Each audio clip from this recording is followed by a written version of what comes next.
Hello friends, నమస్తే. Welcome back to our channel. Friends, చంద్రుడి మీద కాలు మోపాం, సూర్యుడి కళ్ళలోకి చూశాం ఆదిత్య L1 ద్వారా. ఇప్పుడు మన చూపు అనంత విశ్వం వైపు, అంటే మనుషుల్ని స్వయంగా అంతరిక్షంలోకి పంపే గగన్యాన్ వైపు మళ్ళింది. అయితే ఈ మిషన్లో ఒక ఇంట్రెస్టింగ్ అప్డేట్ వచ్చింది. మన వ్యోమగాములు గగన్యాత్రీస్ వెళ్లడానికంటే ముందే ఒక లేడీ స్పేస్లోకి వెళ్తోంది. అవును, మీరు విన్నది నిజమే.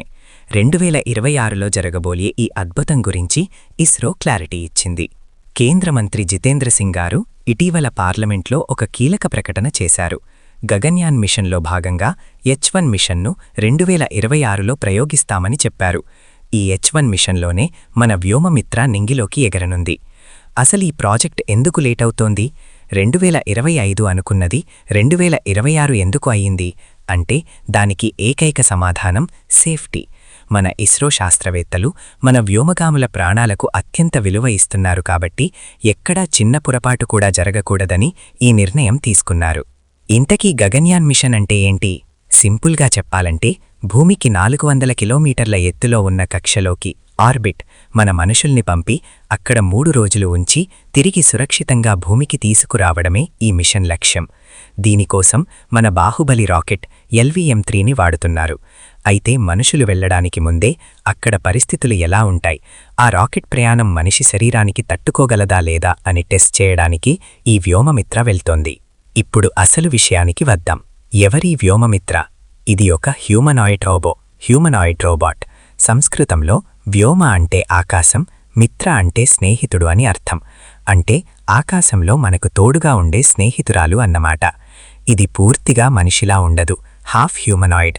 అంటే దీనికి తల, చేతులు, మొండెముంటాయి కానీ కాళ్ళు ఉండవు. ఎందుకంటే స్పేస్ క్యాప్స్యూల్లో కూర్చుని ఆపరేట్ చేయడానికి కాళ్ళు అంత అవసరం లేదు కాబట్టి ఇస్రో ఇలా డిజైన్ చేసింది. కేవలం చూడడానికి మనిషిలా ఉండడమే కాదు ఫ్రెండ్స్, ఇది మనిషిలానే ప్రవర్తిస్తుంది కూడా. వ్యోమమిత్ర తెలుగు, హిందీ, ఇంగ్లీష్ భాషల్లో మాట్లాడగలదు. క్యాప్స్యూల్ లోపల ఉండే స్విచ్ ప్యానెల్స్ ఆపరేట్ చేయడం, టెంపరేచర్ మానిటర్ చేయడం, ఎయిర్ ప్రెషర్ చెక్ చేయడం లాంటి పనులు ఇది చకచకా చేసేస్తుంది. ఒకవేళ స్పేస్లో ఏదైనా తేడా జరిగితే వెంటనే గ్రౌండ్ స్టేషన్కి సిగ్నల్స్ ఇస్తుంది. అంటే మన వ్యోమగాములు చేసే పనులన్నీ ఇది ముందుగానే చేసి చూపిస్తుందన్నమాట. గతంలో వేరే దేశాలు కుక్కల్ని, లైకా, కోతుల్ని పంపాయి. కానీ మనం అడ్వాన్స్డ్ AI టెక్నాలజీతో ఈ రోబోని తయారు చేశాం.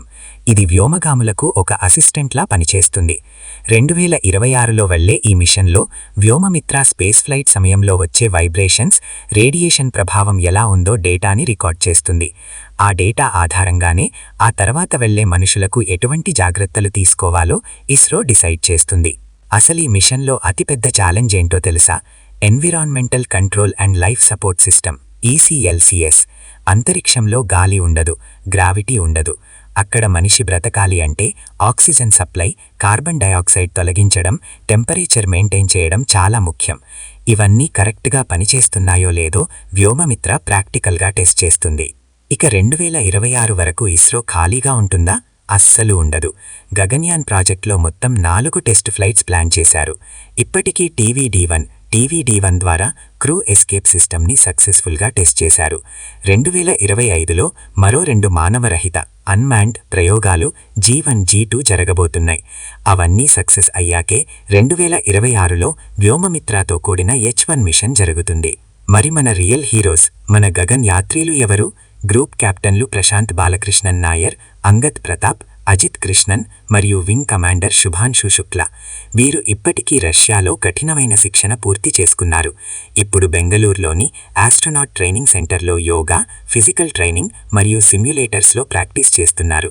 వ్యోమమిత్ర ఇచ్చే గ్రీన్ సిగ్నల్ కోసం వీరు వెయిటింగ్.